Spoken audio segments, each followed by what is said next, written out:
muuda oma mõtteid ja sa muudad oma elu. See on vist üks levinumaid mantraid enesearengus. Aga mis siis, kui see on üks suurimaid niinimetatud valesid, mis võib teha tegelikult rohkem kahju kui kasu? Ja just selle sama ideega, et mõtle positiivselt, põletsen mina ennast päris korralikult läbi. Ja tänases kohtumises me siis vaatamegi selle mõtte varjukülge. Ja ka muidugi seda, mis siis tegelikult töötab. Mõnusat vaatamist. Hei kõik imelised ja vägevad. Oleks tahtnudki siia jääda, väljas on nii mõnus, päike paistab, vastasmajal on seal rõdul üks naisterahvas ka, võtab päikest ja naudikski siin seda muusikat ja lihtsalt oleks. Siis, oi, meil on kohe ju live hakkamas. See nagu kellaaeg jõuab kohe nulli. Igatahes meil on käes 6. päev ja nüüd asjad hakkavad minema päris põnevaks. Et ma toon nähtavale võib-olla sellised kõige suuremad, on ju, ei ole olemas tegelikult suurt ja väikest, tegelikult. Kõik on subjektiivne, aga see pole tõde. Ehk siis kõige suuremad nii-öelda valed enesearengus, mis võivad meile teha rohkem kahju kui kasu ja siis vaatame, miks mingid asjad ei tööta. Et see video on siis seeriast, nüüd 6. seeriast valust tõde enesearengust, millest on liiga kaua vaikitud ja läbi minu oma kogemuse.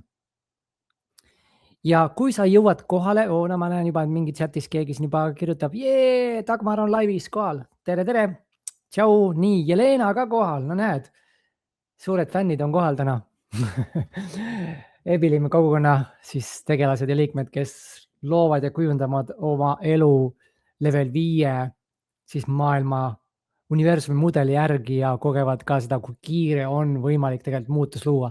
Sa võid aastaid pühenduda ja kui sa muudad paar asja lihtsalt ära, saad õigele asjale nagu selle viimase pusletükki ja siis asjad lihtsalt muutuvad maagilise kiirusega. Et nii äge. Mul oli eile just oma mentoruse õhtul oli mentoruse kohtumine, siis, kus ma õpin kogu seda asja, seda spell breakimist.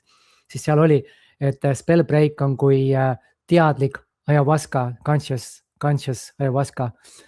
Et ei ole vaja kuskile minna, mingisugused aineid tarbida, vaid on võimalik saada nagu sellised kogemused kätte lihtsalt. Sellise väikese teatud küsimustega, ruumi loomisega ja nii edasi. Aga tänane teema siis, lähme tänase teema juurde.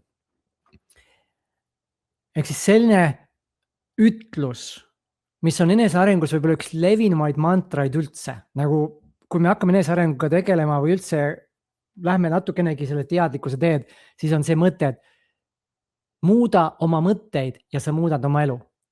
Tuleb tuttav. Muuda oma mõtteid ja sa muudad oma elu. Ehk siis, kui sa ei ole rahul selle eluga, mis sul on, siis hakka muutma oma mõtteid. Tundub ju täiesti loogine. Et ongi ju, sest et kui mõtted loovad tunded ja tunded loovad siis tegevused, see ongi, kui ma soovin tunda ennast õnnelikuna, soovin tunda ennast rõõmsana, siis ma hakkan mõtlema neid mõtteid ja seal on tõepõhi sees ka, see kõik on tegelikult, ma ei ütle, et selle kõigega nagu midagi valesti on ju, aga see mõte nagu toimib ja tundubki täitsa nagu loogiline, kui ma tahan hakata teistmoodi käituma, olema, siis ma pean hakkama mõtlema seda nagu juhtima oma mõtteid ja mõtlema neid mõtteid, mis loovad mulle seda elu, mida ma soovin. See kõik tundub nagu hästi loogiline ju. Ehk siis ongi, hakka mõtlema positiivselt ja teine siis lõpeta negatiivselt mõtlemine. On siis 2 nagu külge, et ära luba negatiivseid mõtteid. Ja see on nüüd see koht, kus me liigume selle varjukülgele, selle sama mõtte, sest et positiivsed mõtted, jah, nii-öelda positiivsed. Ehk kui ma soovin tunda midagi, siis nende mõtetega ma saangi luua seda tunnet. Aga see osa just, et ära mõtle negatiivselt ja keskendu positiivsel, on ju, see on koht, kus me võime teha omale rohkem kahju kui kasu. Ehk siis, kui positiivne mõtlemine kui selline on üks suurimaid niinimetatud valesid enesearengus ja võibki teha rohkem kahju kui kasu. Et mina näiteks põletasin ennast korralikult läbi selle mõttega ja ma panin eile uuel siis keskkonnal, Zero keskkonnal ka oli vist eile vist jah, ja sinna tuli üks kommentaar, et inimene 2008 aastast, meil on siis nüüd ma lihtsalt loen kommentaari, et Jelena pani siia, liiga lihtne tundub, eks, ja me kõik oleme harjunud, peab raske olema. No just, see ongi see. Ja siin kirjutab ka, jaa, olen nii nõus, et teebki kahju. Ma panen kommentaarid siia nähtavale, siis saab samal ajal lugeda, siis ma ei pea neid siin ükshaaval tooma nähtavale. Et saate siin kommenteerida kaasa, kes siis on siin ja jagada oma mõtteid ka, et siis on nagu äge, et siis teised näevad ka siit kohe, ei pea hakkama eraldi kommentaariumis surfama. Ma panin siis sinna Siirosse selle postituse positiivne mõtlemine ja rääkis natuke lahti ka ja siis sinna tuli kommentaar, et aastast 2008 inimene on tegelenud positiivse mõtlemisega ja mitmeid kordi läbi põlenud. Ja mina samamoodi, mul oli, ma arvan 4 aastat vist, mul on teises toas, siis ma minust olen jaganud ka siin juba, on hunnik päevikuid, kus siis on õhtused kirjutamised, olen tänulik, mida ma tegin hästi, mida võiks paremini, sihuke pidev eneseanalüüs ja positiivne mõtlemine. Ja ma põlesin läbi siin, ma arvan 2023 äkki või, sest 2019 minust ma alustasin nende päevikute täitmist nagu sellise hästi põhjalikult, 2016 hakkasin üldse täitama esimest korda vist midagi kuskile ja siis nagu sügavuti sukeldusin 2019, kus võtsin igapäevaselt, lihtsalt panin nagu järjekindlalt, järjepidevalt kirja mingeid asju. Et sa hakkasin oma harjumusi muutma, hakkasin oma mõtlemist muutma. Eks ongi mõtlemist muutes rikkaks, on ju raamat meil ka.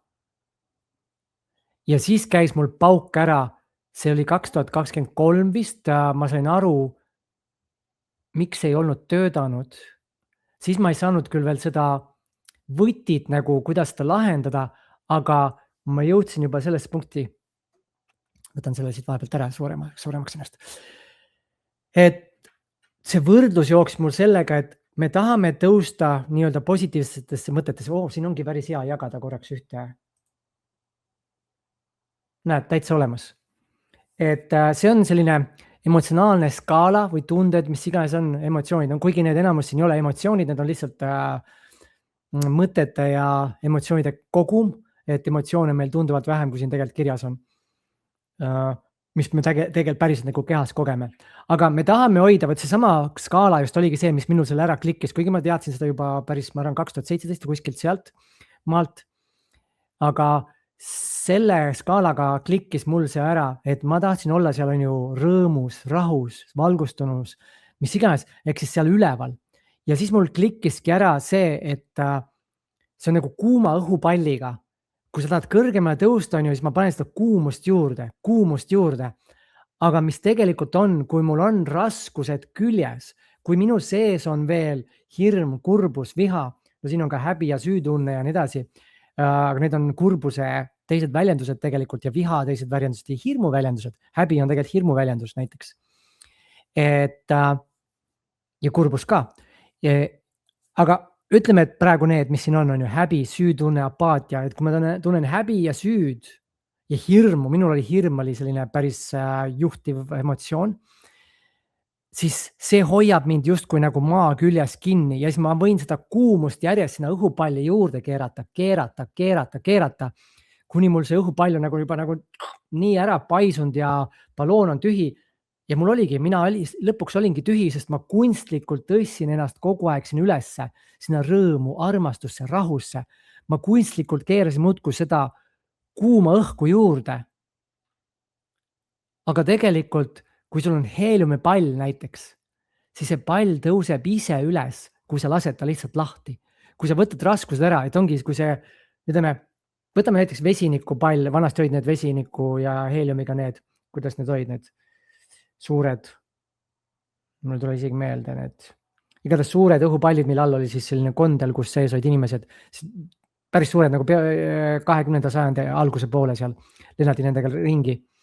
Et siis see tõuseb automaatselt üles, kui ma võtan raskuse ära, sest et meie loomulik olek, kes me tegelikult oleme, ilma programmeeringuta, sest kõik siin all tuleb programmeeringust, ilma programmeeringuta me oleme armastus, rõõm ja rahu. Eks kõik see üleval. See on meie loomulik olek. Aga miks ma ei ole seal? Sest et mul on sees läbi kogemata, läbi tundmata, läbi seedimata kurbus, hirm, viha. Ja läbi kogemata võib-olla mõtlemata või lahustamata need uskumused, mis loovad seda häbi ja süütunnet, mis ei ole tegelikult tunded. Ja siis oligi mul nagu taipamine, et ma olen kogu aeg ennast üles tõstnud, kuigi minu loomulik olek ongi juba rahu, armastus ja rõõm. Ja kuidas ma sinna jõuan, ongi see, et ma lihtsalt lahustan ära kõik, mis seal all on. Nii. Aga me põlemegi läbi, sest jookseme ühest tehnikast teiseni, teeme ühte, siis miski uus tuleb peale, jälle jookseme seda uut proovime ja siis me nii läbi põlemegi, läbi olemegi omadega. Jep, ja nii see on see enesearengu maailm. Sest et asjad tegelikult ei tööta, nagu nad võiksid töötada, sest seal on see puuduv lüli. Ja me oleme, kui sa aktsepteerid võimalikkust, et sina ise lood oma reaalsuse, siis me ise lõime, et kogeda sellist asja, et ma paneksin aastakümneid, 100 000 kuskil hakkama, et lõpuks kogeda seda, mida ma tegelikult kogeda soovin. Ja see on palju lihtsam, palju lihtsam, kui meil on räägitud. Ja kõige taga on tegelikult ainult üks võti, me ei tunne ennast turvaliselt ja ongi kõik. Simple as that, nagu öeldakse. Ehk siis see läbipõlemine oligi see, et kogu aeg positiivsed mõtted, aga lahustamata ära tegelikult see, mis hoiab sind maa peal, mis hoiab sind all. Siis sa võidki kütta positiivsete mõtetega. Minul oli see, et nii kui ma lõpetasin nagu positiivse selle nagu kirjutamise ja teadlikult tõstmise, ma kukkusin millegi pärast alla tagasi. See oli, miks? Kuidas see nii on? Miks ma kukun siin alla tagasi?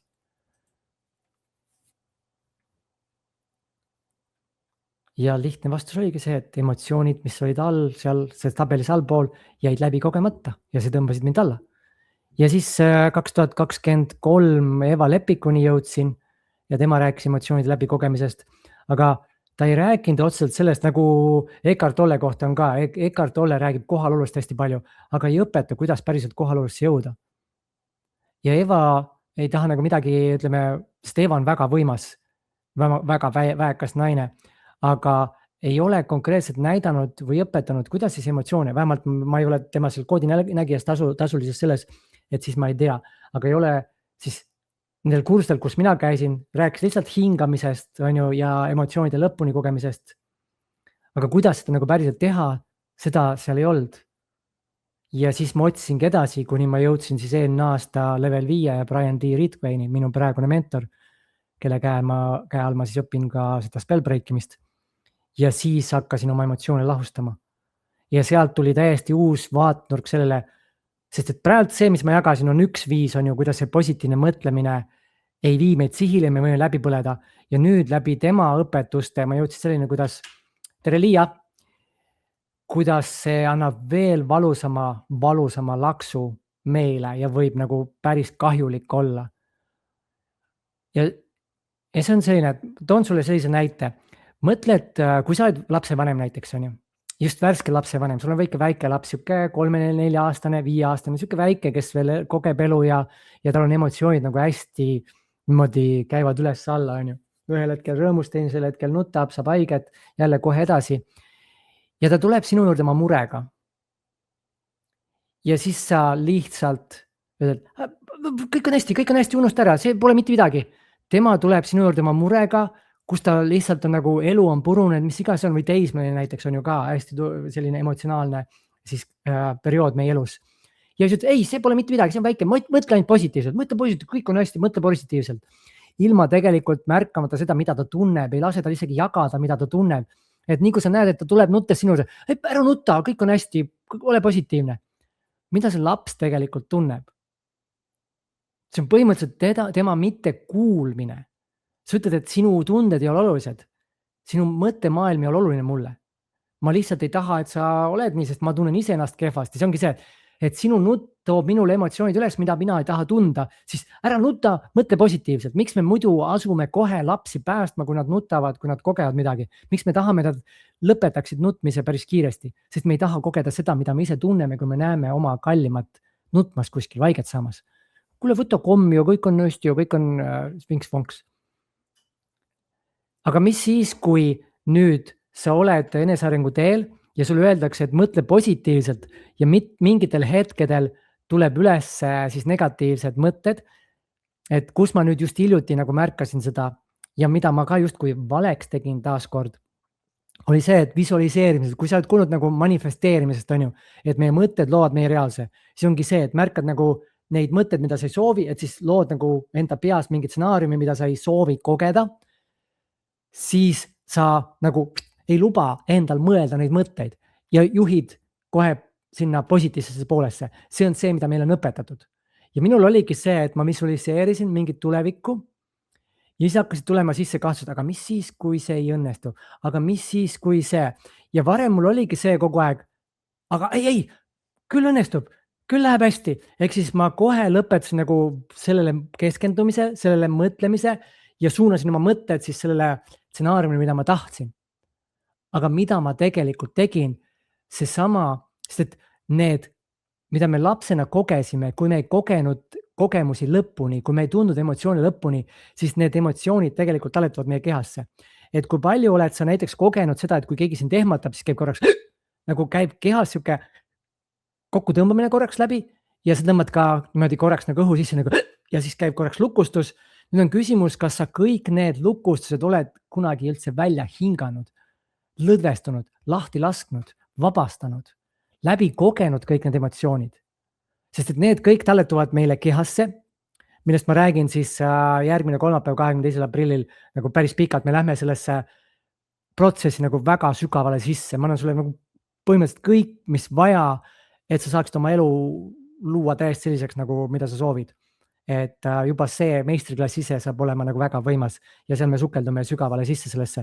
Aga lühidalt ongi sellel hetkel, kui sa lapsena koged emotsionaalset või füüsilist valu, talletub sinu sisse siis see emotsioon koos järeldusega ja see ongi nagu nii-öelda siis spell ja see on siis sellises kokku surutud siis mingisuguse energia moodustamine, see ongi nagu inglise keeles on see clench, mis on siis kokku pressitud, kokku surutud, mingi kramp või klomp või mis iganes, kuidas nimetada saab eesti keeles.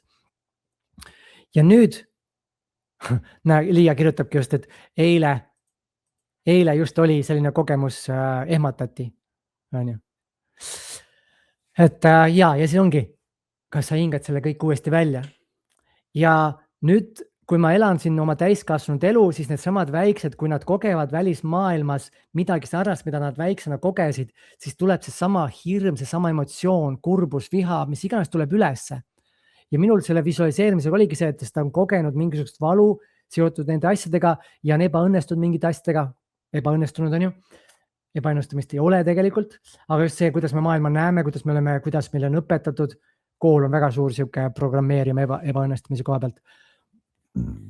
Ja siis sel hetkel, kui ma keeran ennast positiivse mõtlemise suunas, siis ma põhimõtteliselt oma väiksele minale, kes tuleb oma hirmuga nähtavale, ma kardan, et see juhtub, siis mina ütlen, ole vait, ma ei kuula sind, ma mõtlen positiivselt. See on põhimõtteliselt see, et ma panen lihtsalt jalaga oma lapsele nagu suu kinni, sest ma lihtsalt ei kuula teda. Ja see oli minu jaoks nagu, kuidas see positiivne mõtlemine võib niimoodi valusalt kätte maksta, sest et need samad väiksed lapsed, et me märkaksime neid, hakkab kõigepealt kehast avalduma erinevad siis sümptomid, nimetatakse neid siis haigusteks, kroonilised haigused, vähkkasvajad, igasugused muud asjad, mis siis, kui need ei ole mitte midagi muud, kui lihtsalt läbi kogemata emotsioonid, millest nüüd keha annab märku, need väiksed lapsed, märka mind, ma tahan, et sa oleksid, kuulaks mind, märkaks mind. Ja siis me lihtsalt ole vait, sest muidu ma ei saa seda, mida ma tahan.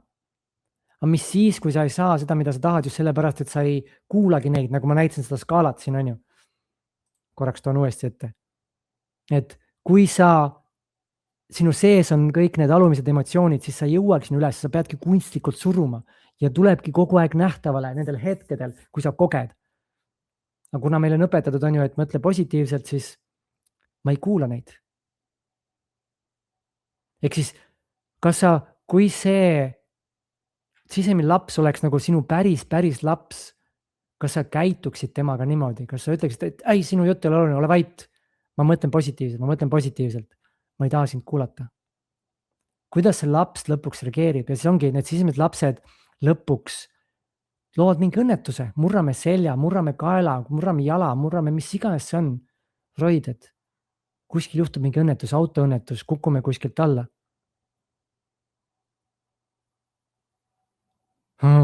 Urve kirjutab ka, nii ongi need läbikogemata emotsioonid, sain sinu häälkõned kuulata sind taipamise.